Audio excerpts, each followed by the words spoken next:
Friends, स्वागत है आपका मेरी इस वीडियो में। मेरा नाम है अजय और आज की इस वीडियो में मैं आपको ये बताने वाला हूँ कि अगर आपने जीडीएस के 44,228 पद में अपना फॉर्म फिल किया है और अगर आपका उसमें नाम आता है तो आपको कैसे पता लगेगा। सबसे पहली बात यह है कि अगर आपने इस फॉर्म को फिल किया है और आपकी अच्छी परसेंटेज है तो अगर आपका इसमें नाम आता है तो आपको किसके थ्रू पता लगेगा। सेकंड बात यह है कि अगर आपका नाम आ जाता है, शॉर्ट लिस्टेड आप कर लिए जाते हो, लिस्ट में आपका नाम आ जाता है, तो आपको डॉक्यूमेंट वेरिफिकेशन के लिए कहाँ पर जाना होगा। और थर्ड बात ये है कि आपको अपने साथ कौन कौन सी डॉक्यूमेंट वेरिफिकेशन कराने के लिए जाना पड़ेगा। मतलब थर्ड बात ये है कि आपको कौन कौन सी डॉक्यूमेंट्स को लेकर जाना पड़ेगा, हमें कौन कौन सी डॉक्यूमेंट्स की इसमें नेसेसरी होती है और हमें अपने डॉक्यूमेंट्स को कैसे बनवाना है। इस सब को मैं आपको बहुत आसान तरीके से बताऊंगा, क्योंकि फ्रेंड्स मेरा 2022 और 2023 तो मैं 2023 में मेरा सिलेक्शन हुआ था जीडीएस के एबीपीएम के पद पर। तो मैंने इसमें 2023 में जब इसकी वैकेंसी निकली थी लगभग 30,041, तब मैंने अपना फॉर्म इसमें फिल किया तो मेरी परसेंटेज लगभग 92.2 के अप्रॉक्स है, तो मेरा इसमें सिलेक्शन हो गया था। और आपको देखना है, आप देख सकते हो मेरा जो रजिस्ट्रेशन नंबर है 2023 का, आप देख सकते हो।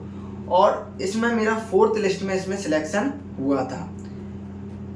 जब मेरा इसमें सिलेक्शन हुआ, क्या कारण था कि मेरा सिलेक्शन होने के बावजूद भी मुझे इसमें जॉब नहीं मिली। तो मैं आपको बता दूं कि मेरी इसमें माइनर मिस्टेक थी, जिस वजह से मुझे इसमें डॉक्यूमेंट वेरिफिकेशन से ही रिजेक्ट कर दिया। अगर आप भी ये गलती करते हो फॉर्म फिल करते समय, या आपकी भी कुछ गलती हो जाती है डॉक्यूमेंट्स में, तो आप उसको अभी भी सही करवा सकते हो और अभी आपके पास मौका है। ठीक है, अगर कोई भी दिक्कत होती हो तो आप मुझे बताइए और मैं आपको उसका सॉल्यूशन बताऊंगा। और कौन कौन से डॉक्यूमेंट्स मैं लेके गया था, मैं आपको सभी डॉक्यूमेंट्स बताऊंगा, क्योंकि मेरे पास सब डॉक्यूमेंट्स मैं ऑलरेडी बना के रखा हूं।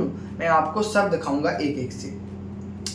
तो फ्रेंड्स, सबसे पहले हम बात कर लेते हैं, अगर आपका जीडीएस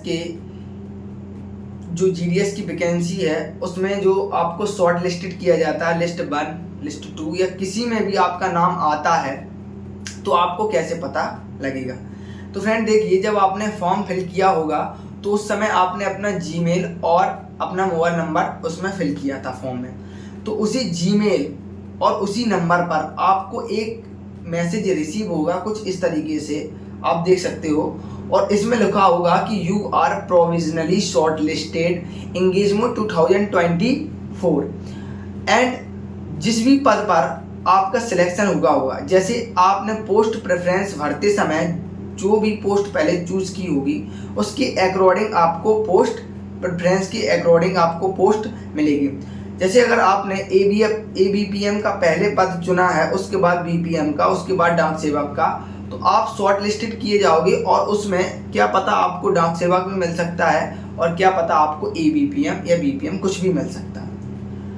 तो जिस किसी भी पद पर आपका सिलेक्शन होगा तो आपको डॉक्यूमेंट वेरिफिकेशन कराने के लिए जाना पड़ेगा। तो फ्रेंड देखिए, आपने अपना फॉर्म फिल करते समय जब पोस्ट प्रेफरेंस आप भर रहे होंगे तो उसके नीचे एक ऑप्शन आता है डॉक्यूमेंट वेरिफिकेशन के लिए। अगर आप उत्तर प्रदेश से हो तो आपने उत्तर प्रदेश के किसी भी डिवीज़न से अपना जो जीडीएस का फॉर्म है वो फिल किया होगा, या डिवीज़न कोई भी चूज़ किया हो, लेकिन डॉक्यूमेंट वेरिफिकेशन के लिए आप अपना डिवीज़न चूज़ कर सकते हो। जैसे मान के चलिए, अगर आप झांसी डिवीज़न के हो तो आप अपना जो डॉक्यूमेंट वेरिफिकेशन वो झांसी डिवीज़न करा सकते हो, लेकिन आपने जो डिवीज़न दूसरा चूज़ किया है जहाँ से आपने उसको फिल किया है, जैसे कि लखीमपुर खीरी हो गई, सीतापुर हो गई, कोई भी हो गया, तो आप अपना डॉक्यूमेंट वेरिफिकेशन है अपने डिवीज़न में करा सकते हो और उसके बाद आप अपने उस डिवीज़न में जा सकते हो। तो आपको मैंने बता दिया कि अगर आपने जो फॉर्म फिल करते समय उसमें ही एक ऑप्शन आता है डॉक्यूमेंट वेरिफिकेशन का, तो आपने अगर वहाँ अपना डिवीज़न चूज़ किया तो आप अपने डिवीज़न में जाइए और वहाँ पर अपने डॉक्यूमेंट को वेरीफाई करवाइए। अब बात करते हैं कि आपको कौन कौन से डॉक्यूमेंट्स को लेकर जाना है। तो फ्रेंड्स इसके ऊपर मैं पूरी वीडियो बनाऊंगा और आपको एक एक डॉक्यूमेंट्स दिखाऊंगा विथ क्लैरिफाई तरीके से, बिकॉज मैं खुद जब डॉक्यूमेंट वेरिफिकेशन कराने गया था फ्रेंड्स, तो मेरे कौन कौन से डॉक्यूमेंट्स लगे, और जब मैं सर के साथ जो सर थे तो वो मेरा डॉक्यूमेंट वेरिफिकेशन कर रहे थे, मैंने अपने जो डॉक्यूमेंट वेरिफिकेशन करवाए तो उन्होंने किस तरीके से डॉक्यूमेंट वेरिफिकेशन किए और क्या उन्होंने नोटिस किया। मेरी बस माइनर मिस्टेक ये थी कि मैंने अपने 10th की जो पासिंग ईयर की, मेरी जो 10th की पासिंग ईयर थी 2020 मतलब 2019 के अप्रॉक्स थी, तो मैंने उसमें 12th की भर दी, मतलब 10th की जगह मैंने 12th की अपनी पासिंग ईयर भर दी। बस इतनी माइनर मिस्टेक की वजह से मेरे को इसमें डॉक्यूमेंट वेरिफिकेशन से बाहर कर दिया। तो अगर आपका भी फॉर्म अगर इस तरीके से है, आप अपने फॉर्म को अच्छे से चेक कीजिए, कोई भी मिस्टेक होती है तो आप, जैसे कि अभी तो आपको समय दिया था डॉक्यूमेंट करेक्शन करने के लिए, लेकिन अगर आपके पास गलती हो जाती है तो अगर कहीं कहीं क्या है एफिडेविट लगवा लेते हैं, लेकिन कहीं कहीं नहीं लगवाते हैं।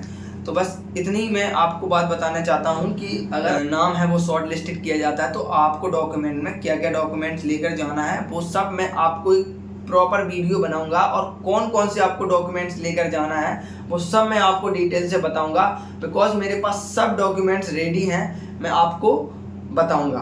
ठीक है, जैसे कि कंप्यूटर सर्टिफिकेट कहाँ से बनवाना है, कास्ट सर्टिफिकेट सेंट्रल का कहाँ से बनवाना है, डोमिसाइल कहाँ से बनवाना है, और जितने भी डॉक्यूमेंट है, मेडिकल सर्टिफिकेट है, मैं आपको उसके सबके फॉर्मेट मतलब उस सबको मैं आपको प्रोवाइड करा दूंगा। तो फ्रेंड्स मिलते हैं नेक्स्ट वीडियो में, जिसमें मैं आपको डॉक्यूमेंट्स के बारे में सब बताऊंगा कि आपको कौन कौन से डॉक्यूमेंट्स को लेकर जाना है। तो मिलते हैं नेक्स्ट वीडियो में। Thank you for watching.